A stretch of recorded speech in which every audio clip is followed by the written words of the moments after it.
बा. भ. बोरकर यांनी त्यांच्या कवितेमध्ये कोकणाला स्वर्गाचा तुकडा असं म्हटलंय. ते अगदी खरंय. इथे आलात की तुम्हाला हमखास प्रत्येक घरात खोबरेल तेल पाहायला मिळेल.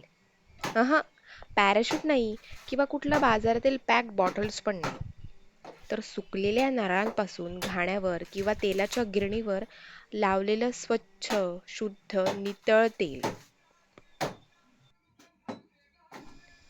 आम्ही दरवर्षी खोबरेल तेल काढतो. यंदाही उन्हाळ्यात खोबरेल तेल काढण्याचा घाट घातलाय.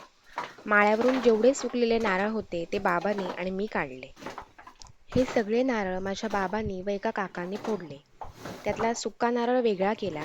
त्याला आमच्या भागात गुडगुडी म्हणतात, गुडगुडे नारळ.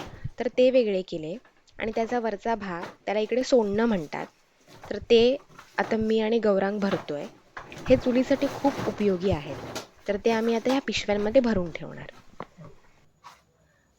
हे जे खोबरं आहे ते थोडंफार सुकलंय, तर त्याचे आता आम्ही असे बारीक बारीक तुकडे करतोय, जेणेकरून हे 2-3 उन्हाळ्याला लावली की ते पूर्णपणे तेलासाठी तयार होईल. तर तेच आता याचे सगळे तुकडे करतोय बारीक बारीक.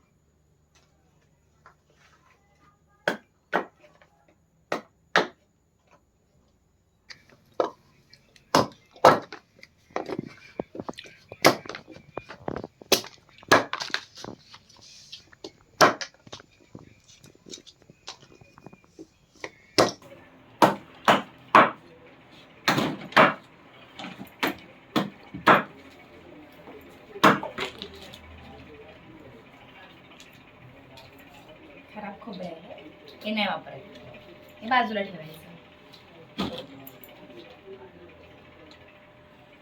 फक्त चांगलं चांगलं खोबरं तेलासाठी वापरणार. सुकं खोबरं खूप छान लागतं खायला.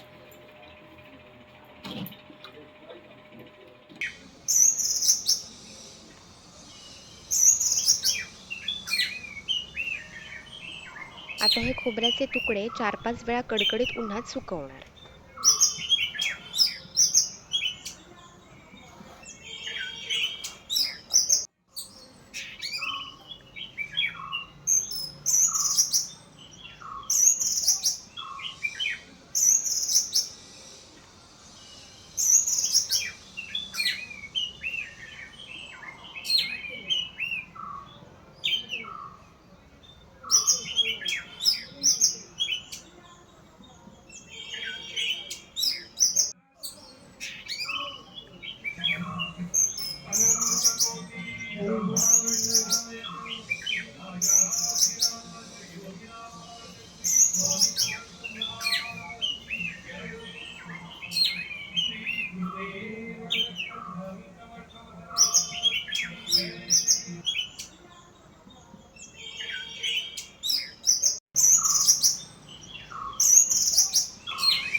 तेलाची बाटली मागली ना काका? काका, तेलाची बाटली मागली ना? हो. अरे वा, म्हणजे पेपरात बातमी आलेली कालच्या तरुण भारतात. फोटो सहित तुझी पहिल्या पानावर होती. दह्यापणा नारळ आणून देत होता, फोडलेल्या नेऊन ठेवत होता ते फोटो आलेला. चांगलं सुकलंय.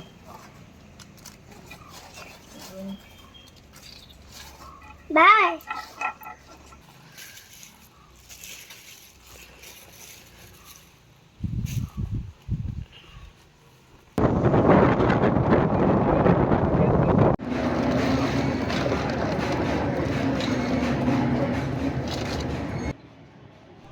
मी आणि बाबा तेल काढायला गिरणीवर आलोय.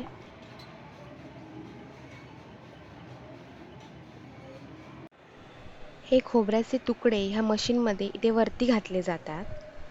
नंतर हे सगळे तुकडे इथून खालून जाऊन आतमध्ये वरम असतात, त्यात चिरडले जातात. नंतर ते तेल इथून खालून असं बाहेर पडतं. इथे वरती जाळी लावलेली आहे. त्या जाळीत ते गाळलं जातं आणि नंतर हे तेल सगळं खाली कॅन किंवा डब्बा, टोप असं खाली ठेवलेलं असतं. इथून ते तेल खाली भांड्यात जमा होतं. ह्या जाळीवर सगळा गाळ साचला जातो.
ही खोबऱ्याची पेंड आहे, म्हणजे तेल काढल्यानंतर हा त्याचा उरलेला कोरडा चोथा असतो.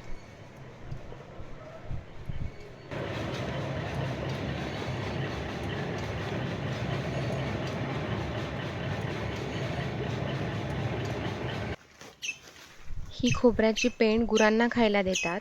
त्यांच्या आंबोणात ही पेंड भिजवून त्यांना खाऊ घालतात. त्यांच्यासाठी ही खूप पौष्टिक असते.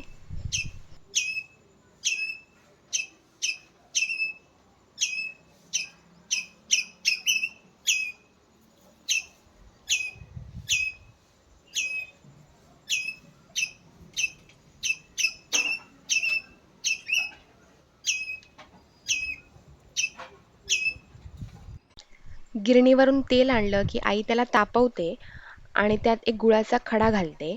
माझी आजी सांगायची की गुळाचा खडा त्यात घातल्यावर त्यातला सगळा जो गाळ असतो तो खाली साचतो आणि तेल स्वच्छ, नितळ, पारदर्शक होतं.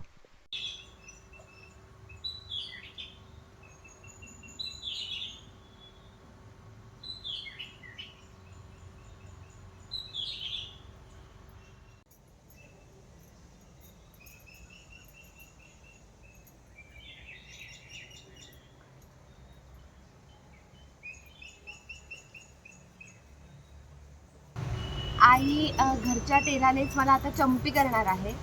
तुम्हाला माझा कंटेंट आवडत असेल तर चॅनलला नक्की सबस्क्राईब करा आणि व्हिडिओ आवडल्यास लाईक करा आणि जास्तीत जास्त शेअर करा.